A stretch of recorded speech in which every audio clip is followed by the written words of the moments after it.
Hello everyone, a very warm welcome back to the channel. My name is Vic Tilson. I'm an artist based in Gloucestershire, and today we're going to be taking a look at another piece of my work, and it's something that's a little bit older now. So this is a larger piece. Most of my works are fairly small. This is a larger piece dating back to 2006. Now this particular painting measures 39 inches across by 12 inches high, whichever way you want to consider that. So it's quite an unusual shape. It's a shape that I've not actually tackled before, I don't think, but knowing me, I probably saw this canvas on offer and decided I'd have a stab at it. So this particular painting, I think the main influence is on this, if I have to explain the painting, which is what you're all here for, is to say I kind of based it on the Thunderbirds TV show.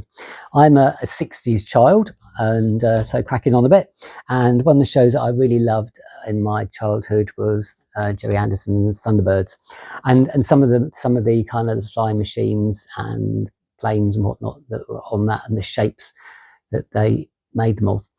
So this particular one here, you can see you've got this lovely kind of sword shape running right the way through, and then behind it you've got this kind of flying machine with like a hump on it, I suppose, perhaps reminiscent of some kind of weird jumbo jet with the tail on it that actually cuts through another shape on the end.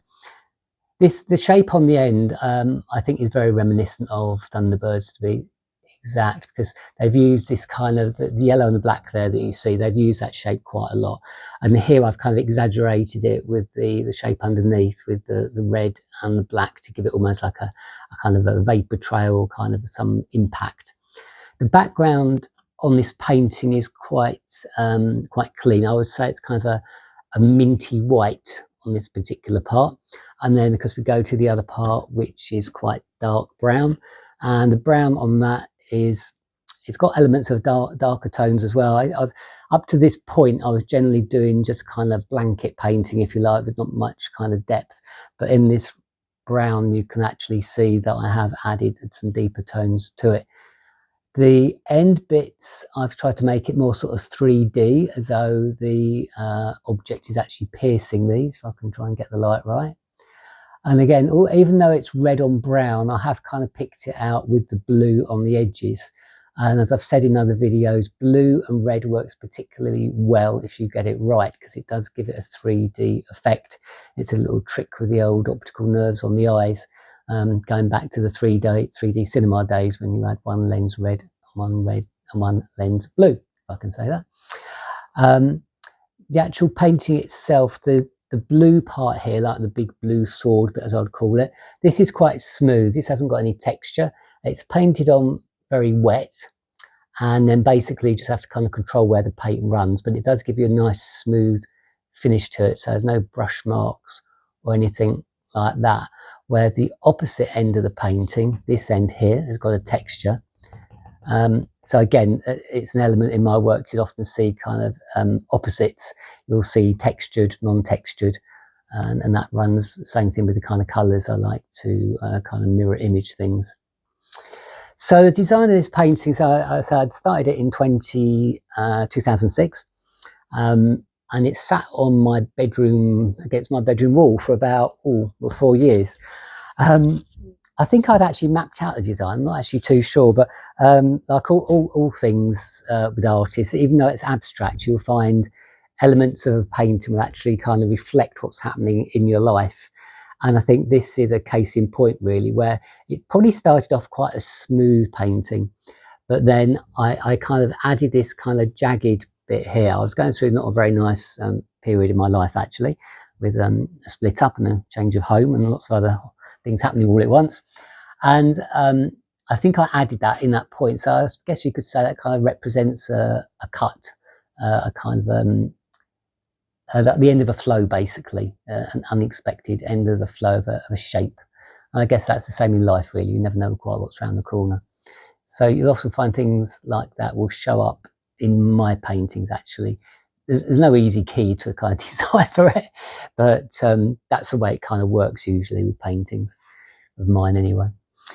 So one thing I was going to say about canvas, now this is on a stretch canvas, as you can see. So basically it's a cotton canvas. If you ever do buy a big canvas to paint on this kind of size, make sure you've got a crossbar on it to give it a bit of extra support. I haven't got any stretches on this. I didn't actually think I needed any really, because it's quite taut. One thing I would say is, if you ever are worried about a canvas that you buy or anything you happen to get a dent in, perhaps maybe the cat's taken a swipe at it or somebody's taken a bit of a poke at it with a finger when they've had a good look. It happens these things. Don't ever worry if you get a dent in a painting, you know, even if it's after it's been painted. Nice easy solution to that. So you would just turn the canvas over, lay it flat, get yourself a small glass of water, and then pour a little drop onto wherever the dent is. Just massage it in with your fingers there. Obviously the cotton will absorb the water, and what will happen when it dries, it will actually contract. So the actual kind of sinews of the cotton will contract, and what will happen, your dent should virtually disappear. It does work, I've done it loads of times. So the dent will actually kind of disappear. So it'll disappear on the back and on the front as well. If it's acrylic paint, especially, acrylic paint is pretty elasticy, shall we say. So that will accommodate that quite easily. If it's an oil paint, I'd be a bit more careful. I've not done it with an oil painting at all, so don't quote me on that. But certainly for any kind of acrylic painting, that would absolutely work, no problem whatsoever. So I think that's a quick look at this painting here. Again, you can see elements of the amalgamation style that I was kind of perfecting during that period, and the tones in the back. I've not used that tone very much in the back, actually. It's kind of minty tone, which I quite like, but it's one of those things that you can overdo it quite easily.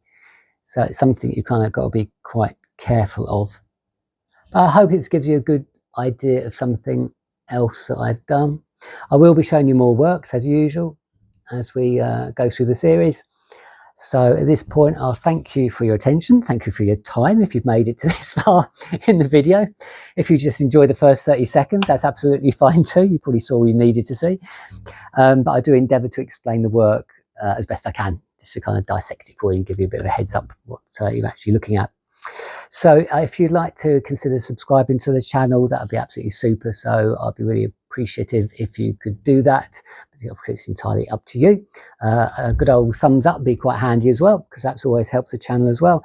And you can follow me on Instagram. So if you want to find me on Instagram, my name is just Victor Tilson, basically. So you just search Victor Tilson. It's Victor with a K, and you'll be able to find me there. And the same goes for jolly old Facebook as well. Facebook and Instagram, I tend to kind of put more what I'm actually currently doing at the time, basically. So if I'm actually doing a painting, you'll see as I kind of progress through the painting and what I'm up to on there. So you'll see a bit more hands-on. So thank you very much for your time today. It's nice to have you on board with me. I hope you've enjoyed looking at the painting. I look forward to showing you more work in the very near future. So take good care of yourselves, and I shall see you in the next video. Take care, and I shall see you soon. Bye for now.